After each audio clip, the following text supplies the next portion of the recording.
Mom collapsed. The sudden message from my daughter, Lily, hit me hard.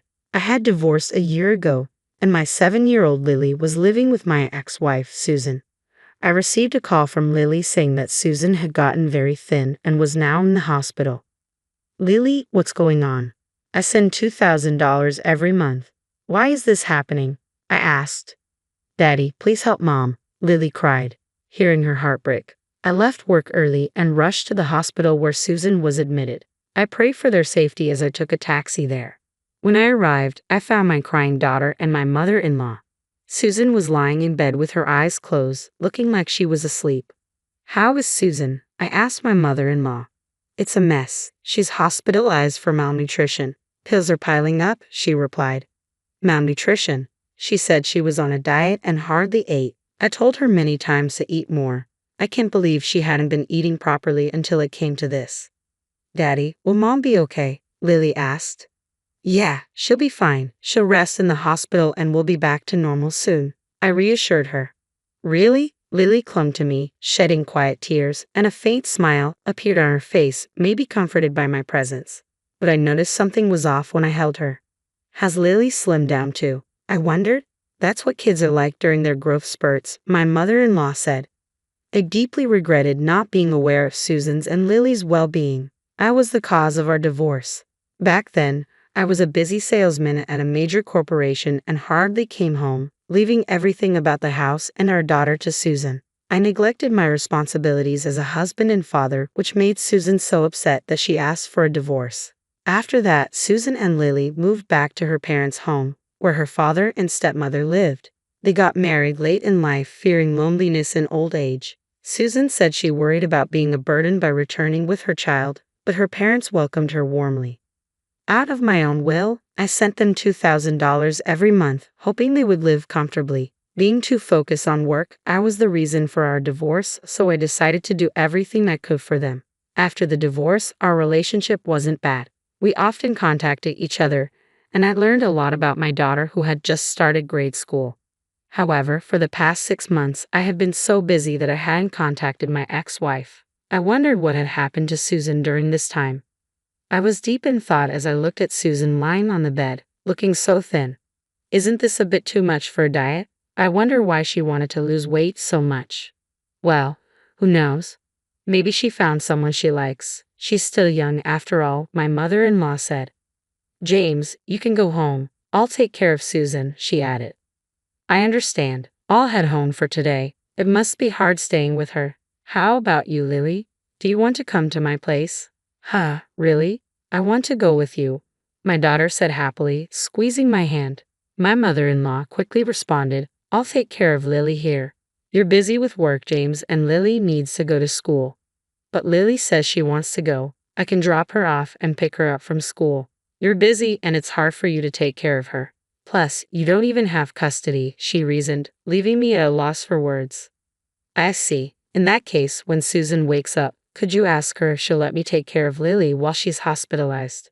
Regardless of what you say, she's still my daughter, I said, apologizing to my disappointed daughter. I bowed to my mother-in-law and left. Looking back, I regretted not insisting on taking her home right then. Several days passed since Susan was hospitalized. One day after work, I returned home to find my daughter there. Lily, did you come here all by yourself? Daddy, she said, looking up at me anxiously. She was wearing the same worn-out t-shirt and dirty shoes as at the hospital, and her hair, seemingly tied by herself, was a mess. This was the discomfort I had felt at the hospital. Realizing it now made me feel like a failure of a father. I invited her in and offered her a cup of hot milk. Doesn't your mom buy you new clothes or shoes? No, it's not like that. Lily shook her head, struggling to explain. I've been working hard, sending money so you and Mom could live comfortably. Has it not been enough? Dad, that's not it. Lily looked on the brink of tears. I gently stroked her back, waiting for her to find her words. After a while, she took a deep breath and said, Grandma does mean things to me and Mom. She barely lets us eat. No way. Is that really true about Grandma? It's true. I'm okay because I get lunch at school, but Mom's always hungry. That's why she collapsed. And you know, Grandma goes out every night, and when she comes back in the morning, she always badmouths me and Mom. Since living with Grandma, Mom has been treated like a servant every day. Lily's words, shouted through her tears, hit me like a punch in the gut. Could my mother-in-law be the cause of Susan's malnutrition? If I had kept in contact, maybe this wouldn't have happened. Biting my lip in frustration, I felt a small, warm hand gently touch mine. Dad, don't cry, Lily said, her heart tightening as she bravely held back her own tears. With that, I decided to help my ex-wife and daughter. About a week later, I was contacted by the hospital about Susan's scheduled discharge. Normally, the in-laws would have been contacted first, but I had arranged with the hospital to prevent that. I had grown suspicious of my mother-in-law since she always prevented me from seeing Susan and barely let me talk to her during my visits. Moreover, she constantly called me even when Lily was staying with me. Hearing Lily's stories convinced me something was off with my mother-in-law, so I decided to take Susan directly to my house on her discharge day without letting my mother-in-law know. When Lily and I arrived at the hospital, Susan was there, thinner but with a much better complexion than when she was admitted.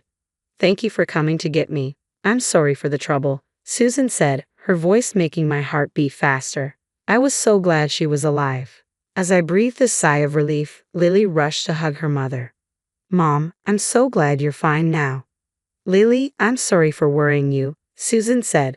Watching their emotional reunion, I felt a lump in my throat, but I knew we couldn't stick around for my mother-in-law to show up. I quickly ushered them into the car and headed home. "Feels nostalgic," Susan said, relieved as we arrived at the house we had lived in together until a year ago. Watching for the right moment when she was calm, I broached the subject.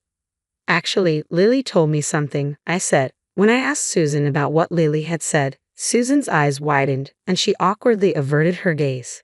"What Lily said was true. After I divorced you and moved back home, my mother started treating me like a maid. Even when I started earning money from work, my mother took all of it. There were times she wouldn't let me eat because she said I didn't earn enough." "Why didn't you talk to me about it?" "How could you say that?" "I couldn't ask for help because I was the one who initiated the divorce. We hadn't been in touch recently, so I thought you found a new partner. I didn't want to interfere with that." "New partner? No way. Besides, didn't I transfer $2,000 to you every month? How did you fall sick if you're lying?" "I haven't received anything. I am sure the money was transferred just fine. It should be recorded in your bank book." "My mother took both my bank book and debit card. She told me that you stopped sending money a long time ago and that you found a new woman and had abandoned me." I was stunned. If only I had kept in touch more diligently, this wouldn't have happened. But it's too late to regret it now. "She also took my credit cards and used them without my permission." "But couldn't you have run away?" "If I did that, they would turn on my father who was left at home. I can't leave my father alone," Susan choked up as she said this. My mother-in-law was a big spender. When Susan and I were still married, she would often come to us asking for money. But she was generally pleasant and kind, so I believed Susan and Lily would get along with her. However, the moment Susan moved back home after the divorce, my mother-in-law seemed to have turned into a completely different person. She didn't do any housework and went out every day, taking her frustration out on Susan and Lily when she ran out of money. My father-in-law is a quiet man who couldn't stand up to my mother-in-law, so he turned a blind eye to it. He didn't offer any help, and Susan just had to endure it. But I let Lily suffer. I'm a terrible mother, aren't I? That's not true. The one at fault is entirely my mother-in-law.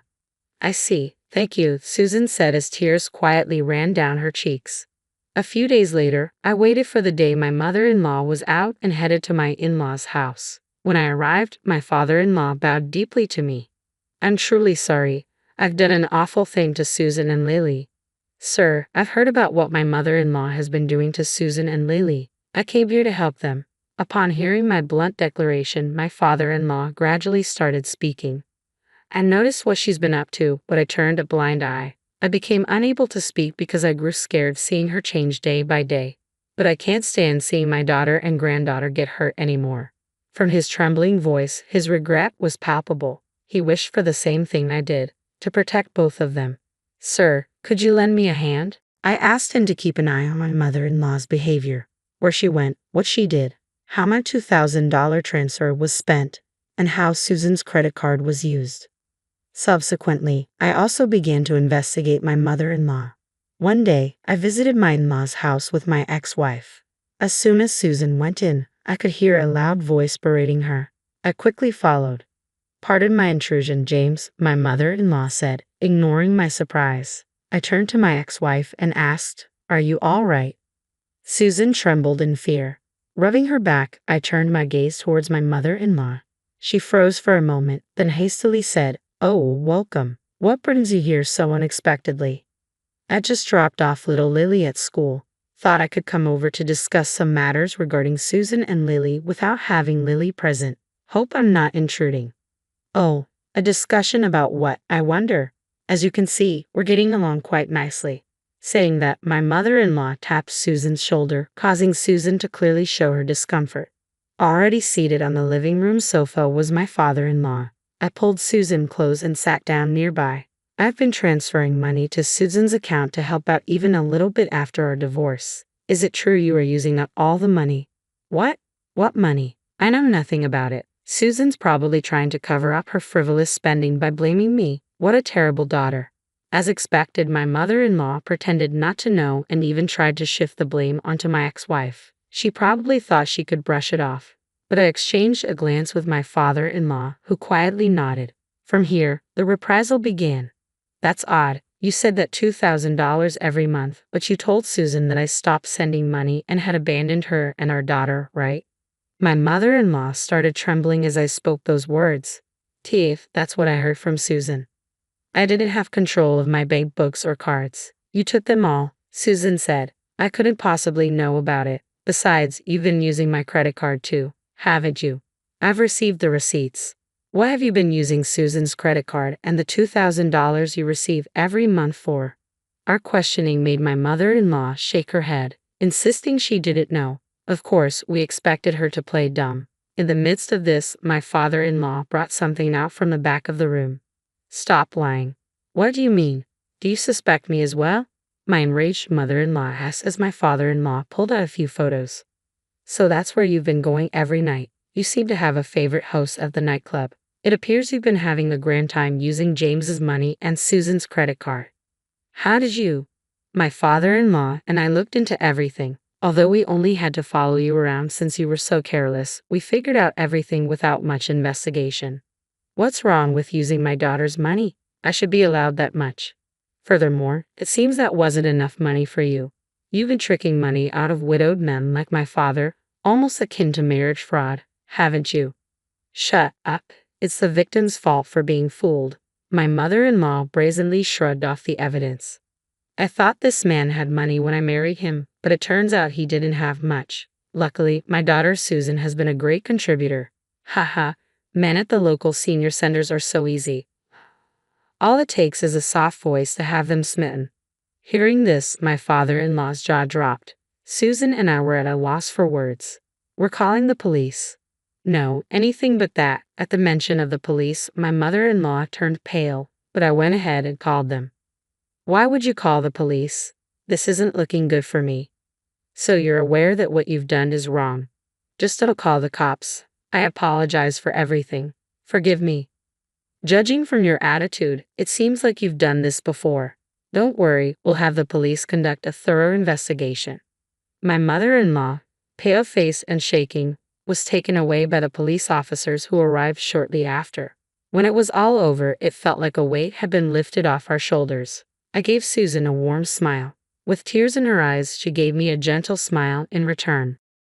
Apparently, my mother-in-law was arrested on charges of marriage fraud, and several people are demanding she repay their money. Naturally, my father-in-law divorced her and sued her for the emotional distress inflicted on the family from her harassment. Susan also claimed $50,000 in damages for the misuse of her credit card. Of course, I'm also demanding she return all the money I transferred. My mother-in-law, who is now behind bars, doesn't seem to have an easy life waiting for her when she's out. As for me afterwards, I said to Susan, "Please marry me again. This time, I'll protect you and our daughter. I won't make you cry anymore." We had once led a misguided marriage life, but this incident made me realize the importance of my ex-wife. Hearing my words, Susan cried, thanked me, and held my hand tightly. Now our family is starting a new life. This time, I will protect this happiness thoroughly.